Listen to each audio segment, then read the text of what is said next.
Hello everyone, আসসালামু আলাইকুম।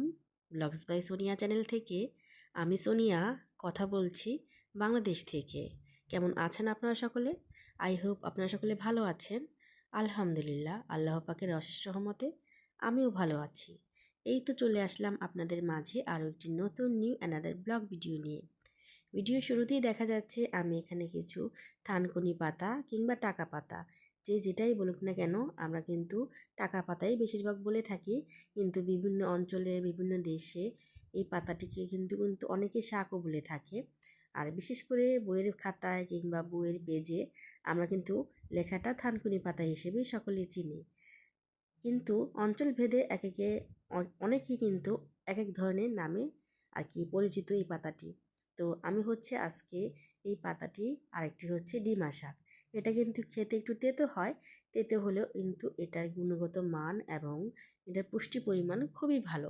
বিশেষ করে যাদের ডায়াবেটিস আছে তাদের জন্য তো বলাই যায়, একেবারেই অনায়াসে এটা কিন্তু খেতে পারলে খুবই ভালো এবং স্বাস্থ্যসম্মত, এবং আমাদের দেহের অনেক রোগ প্রতিরোধ ক্ষমতা বৃদ্ধি করে এই ডিমা শাকের এই পাতাটি।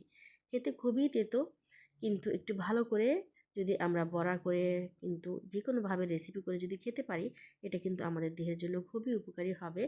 এই টিপসটি আপনারা যদি ফলো করেন কিংবা খেয়ে দেখেন, একবার বুঝতে পারবেন এটা যতটা টেস্ট হবে তার চেয়েও কিন্তু আপনাদের দেহে সম্পূর্ণভাবে রক্ত স্বল্পতা, তারপর হচ্ছে ডায়াবেটিসের পরিমাণ খুবই কিন্তু কমিয়ে দেবে।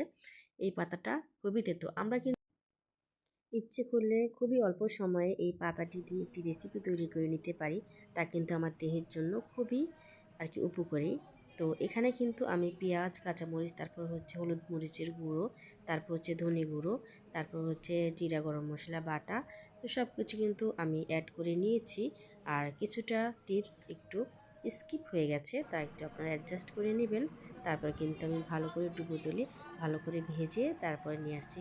আমার এই রেসিপিটি যদি ভালো লেগে থাকে অবশ্যই আমাকে কমেন্ট করে জানাবেন কেমন হয়েছে। আসসালামু আলাইকুম, আল্লাহ হাফেজ।